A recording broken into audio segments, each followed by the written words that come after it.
নমস্কার, রান্নাঘরের মহারানীতে তোমাদের সবাইকে স্বাগত। আজকে তোমাদের দেখাবো পটল দিয়ে দই পটল করে দেখাবো। আচ্ছা, পটলটা দেখো হালকা হালকা কিন্তু খোসা ছাড়িয়ে মাঝখান থেকে গোটা পটল রেখেছি। আর খুব ছোট না, ছোটো পটলে কিন্তু ভালো লাগে না খেতে, একটু বড় সাইজে রেখেছি। আর মাথাটা আর পেছন দিকটা দুটো দিকটা কিন্তু একটু চিড়ে নিয়েছি, তাহলে কি ভাজার সময় বা রান্না করার সময় মশলাগুলো কিন্তু পটলের মধ্যে ঢুকে যাবে। আচ্ছা, তো দেখো আমি এটা মিক্সি নিয়ে নিয়েছি। মিক্সিতে আমি এটা মশলা করব। মশলাটাতে কী কী নিয়েছি সেটা তোমাদের দেখাচ্ছি। দেখো প্রথমে নিয়ে নিয়েছি দেখো টমেটো। এখানে আমি একটা মাঝারি সাইজের টমেটোকে কেটে নিয়েছি। আচ্ছা, এছাড়া দেব হচ্ছে দেখো কাজু দেব, কিশমিশ দেব। এটাকে ভালো করে কিন্তু ধুয়ে নিয়েছি, কিছুক্ষণ ভিজিয়ে রেখেছিলাম, তারপর ধুয়ে নিয়েছি। কাজু দিয়েছি, কিশমিশ দিয়েছি। এবার দেব এখানে নুন, হলুদ, যেমন আমরা যে সমস্ত মশলাগুলো ইউজ করি নিরামিষ করব সেই জন্য প্রথমে দিচ্ছি জিরের গুঁড়ো। জিরেটা কিন্তু আমার বাড়িতে তৈরি করা, ভেজে নিয়ে গুঁড়ো পেস্ট করা। আচ্ছা, গুঁড়ো করে রেখেছি। আর ধনের গুঁড়ো, জিরের গুঁড়ো, ধনের গুঁড়ো। এরপর দেব দেখুন নুন, হলুদ দিয়ে দিয়েছি। এরপর দেব নুন, তারপর দেব লঙ্কার গুঁড়ো, কাশ্মীরি লাল লঙ্কার গুঁড়ো। আচ্ছা, আর সবার শেষে যেহেতু টক দই দেবো সেজন্য কিন্তু সবার শেষে টক দইটা দেবো। আর টক দই কিন্তু মানে অনেকক্ষণ আগে আমি জল ঝরিয়ে রেখেছি, দেখতে পাচ্ছ জল ঝরিয়েছি বলে কিন্তু এটা বেশ একটু ঘন ঘন হয়ে গেছে। জল ঝরিয়ে আমি এটাকে ফেটিয়ে রেখেছি। এবার এটাকে পরিমাণ মতন মিক্সিতে আমি দিয়ে দেবো। আচ্ছা, এবার দেখো টক দইটা দিয়ে নিয়েছি। এবার আমি এখানে দুটো কাঁচা লঙ্কা দেবো। ঝাল যদি না খেতে চাও কোনো অসুবিধা নেই, নাও দিলেও হবে।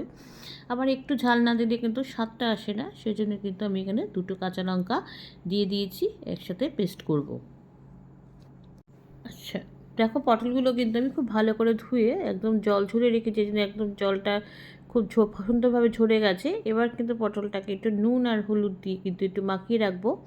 তাহলে যেহেতু চেরা আছে, তাহলে পটলটার মধ্যে একটু নুনটাও ঢুকে যাবে আর হলুদের রঙটাও সুন্দর হয়ে যাবে ভালো মতন মাখিয়ে রাখলে। কেন একটু ভাজবো যেহেতু একটু, এই জন্য নুন আর হলুদটাকে এবার একটু ভালো করে মেখে নিই। প্রথমে কড়াইতে কিন্তু আমি এখানে সাদা তেলে করছি রান্নাটা, তাই সাদা তেল দিয়ে দিয়েছি। সাদা তেলটা গরম হয়ে গেছে। এবার দেখো পটল দিচ্ছি, পটলগুলোকে কিন্তু একটু ভেজে নেব। না ভাজলে যেহেতু মানে রান্নাটা করবো, আর না ভাজলে না এটা যে কোনো সবজিকে একটুখানি ভালো করে একটু ভেজে না নিলে একটা কাঁচা গন্ধ ছাড়ে, তার জন্য কিন্তু পটলটাকে এবার ভেজে নেব। পটলগুলো কিন্তু খুব সুন্দর করে ভাজা হয়ে গেছে আর কালারটাও দেখছি একদম চেঞ্জ হয়ে গেছে। এবার কিন্তু আমি পটলগুলোকে তুলে নেব আস্তে আস্তে, সব কটা পটলকে তুলে নেব। আর তেলটা একদম টান টান দিয়েছি, কিন্তু পটল ভাজলে না তেলটা কালো হয়ে যায়। দেখো আবার তেলতে দিচ্ছি, তেলটা কিন্তু সাদা তেলে দিয়েছি, তেলটা গরম হয়ে গেছে। এবার দিচ্ছি হচ্ছে এখানে জিরে দেবো। প্রথমে ফোড়নে আমরা মোটামুটি গরম মশলা যে যে থাকে তাই দিচ্ছি। প্রথমে জিরে দিয়েছি, তারপর তেজপাতা দেবো। আচ্ছা, তারপর দেব দারচিনি, তারপর দিচ্ছি দেখো একটু জায়ফল দিয়ে দিয়েছি। আচ্ছা, এবার দিচ্ছি স্টার অ্যানিস, ছিল আমার ঘরে তাই দিচ্ছি। আচ্ছা, এবার দিয়েছি দুটো এলাচ, লবঙ্গ, মোটমাট গরম মশলা সমস্ত কিছুই এখানে দিয়ে দিয়েছি। এবার দেখো ফোড়নটা কিন্তু আমার হয়ে গেছে। আর যেহেতু পটল ভেজেছি না, কড়াইটা একটু কালো হয়ে গেছে। আচ্ছা, এবার দেখো এবার যে মশলাটা আমি মিক্সিতে পেস্ট করে রেখেছিলাম সমস্ত কিছু দিয়ে, সেই মশলাটা কিন্তু এবার আমি একদম কড়াইতে দিয়ে দেবো। ডাইরেক্ট কড়াইতে দেবো, দিলে কিন্তু এটা ভালো করে মিশিয়ে নেব কড়াইয়ের সাথে।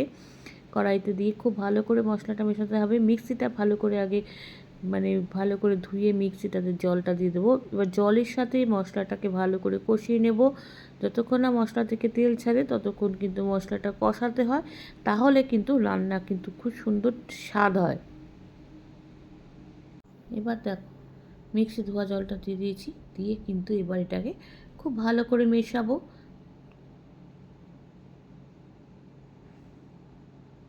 মশলাগুলো কিন্তু আমি খুব ভালো করে কষিয়ে নিয়েছি, মশলা কিন্তু একটা সুন্দর গন্ধ ছাড়ছে।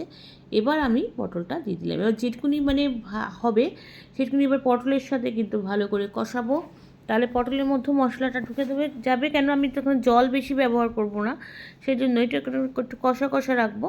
সেই জন্য কিন্তু আমি পটলের সাথে মশলাটাকে খুব ভালো করে মিশিয়ে নিচ্ছি। পটলটা কিন্তু খুব ভালো করে কষানো হয়ে গেছে। এবার একটু নুন লাগবে, কেন যেহেতু টক দিয়েছি, টকে কিন্তু একটু নুনটা ঠিকঠাক করে দিতে হয়। এবার দেখো নুনটা খুব ভালো করে কিন্তু এবার মিশিয়ে নিচ্ছি। এবার তারপরে কিন্তু আমি এখানে অল্প পরিমাণে, সামান্য পরিমাণে জল দেব।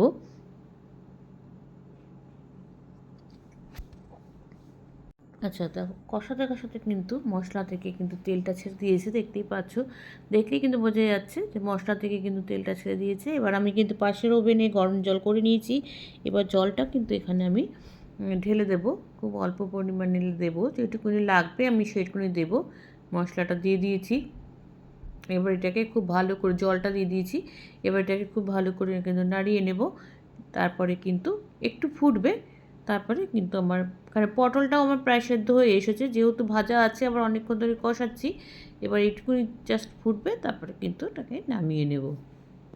আচ্ছা, হয়ে গেছে আমার একদম দই পটল। ঝোলটাও কিন্তু একদম শুকিয়ে হয়ে গেছে, আর একটু রাখলে পুরো টেনে যাবে। পটলটাও কিন্তু আমার সেদ্ধ হয়ে গেছে।